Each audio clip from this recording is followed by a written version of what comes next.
अनेक युगांपूर्वीची ही गोष्ट आहे. घनदाट जंगलांनी वेढलेल्या एका प्रदेशात चित्रभानू नावाचा एक शिकारी राहत होता. शिकार करणे हाच त्याचा व्यवसाय होता आणि त्यातूनच तो आपले पोट भरत असे. धर्म, व्रत, पूजा यांशी त्याचा काहीही संबंध नव्हता. देवधर्माबद्दल तो कधी विचारही करत नसे. एकदा महाशिवरात्रीच्या दिवशी चित्रभानू रोजच्या प्रमाणे जंगलात शिकार करण्यासाठी निघाला. परंतु त्या दिवशी त्याचे नशीब साथ देईना. संपूर्ण दिवस जंगलात फिरूनही त्याला एकही प्राणी मिळाला नाही. सूर्य मावळू लागला तसे जंगल अधिकच भयानक वाटू लागले. अंधार दाटू लागला. हिंस्त्र प्राण्यांचे आवाज येऊ लागले. घरी परतणे अशक्य होते.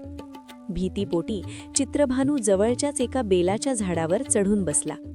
त्याने ठरवले की रात्र इथेच काढायची. त्याला हे माहीत नव्हते की त्या बेलाच्या झाडाखाली एक शिवलिंग प्रतिष्ठित होते. रात्री थंडी, भीती आणि भुकेमुळे त्याला झोप येईना. जंगलातील आवाजांमुळे तो सतत जागाच होता. झोप येऊ नये म्हणून आणि स्वतःला स्थिर ठेवण्यासाठी तो बेलाच्या झाडाची पाने तोडून खाली टाकत होता. ती पाने थेट खाली असलेल्या शिवलिंगावर पडत होती. त्याला हे कळत नव्हते की तो नकळत बेलपत्र अर्पण करत आहे. त्याला हेही माहीत नव्हते की आजची रात्र महाशिवरात्र आहे. पूर्ण रात्र तो जागाच होता. शिकार न मिळाल्याने त्याचा उपवासही नकळतच झाला. जागरण, उपवास आणि बेलपत्र अर्पण तीनही गोष्टी अज्ञानात घडत होत्या. परंतु देवाला भाव महत्त्वाचा असतो, ज्ञान नाही.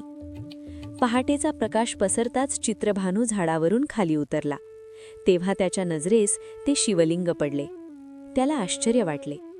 तेवढ्यात एक अद्भुत प्रकाश पसरला. भगवान शंकर प्रगट झाले. चित्रभानू भयभीत झाला.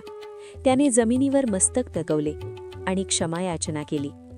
भगवान शिव म्हणाले, हे शिकाऱ्या, तू नकळत माझी उपासना केलीस. महाशिवरात्रीच्या दिवशी तू उपवास केला, जागरण केले आणि बेलपत्र अर्पण केलेस. तुझी भक्ती अज्ञानातून झाली असली तरी ती शुद्ध होती. भगवान शिव त्याच्यावर प्रसन्न झाले आणि त्याला मोक्ष प्रदान केले. क्षणातच चित्रभानूचे जीवन बदलले. संसार बंधनातून तो मुक्त झाला. ही कथा आपल्याला एक अतिशय महत्त्वाचा संदेश देते. देवाला विधीपेक्षा भाव महत्त्वाचा असतो. नकळत केलेली भक्तीसुद्धा व्यर्थ जात नाही. एक क्षणाची शुद्ध भावना देखील मोक्षाचे द्वार उघडू शकते. म्हणूनच असे म्हटले जाते, भोलेनाथ भावाचे भुकेले आहेत.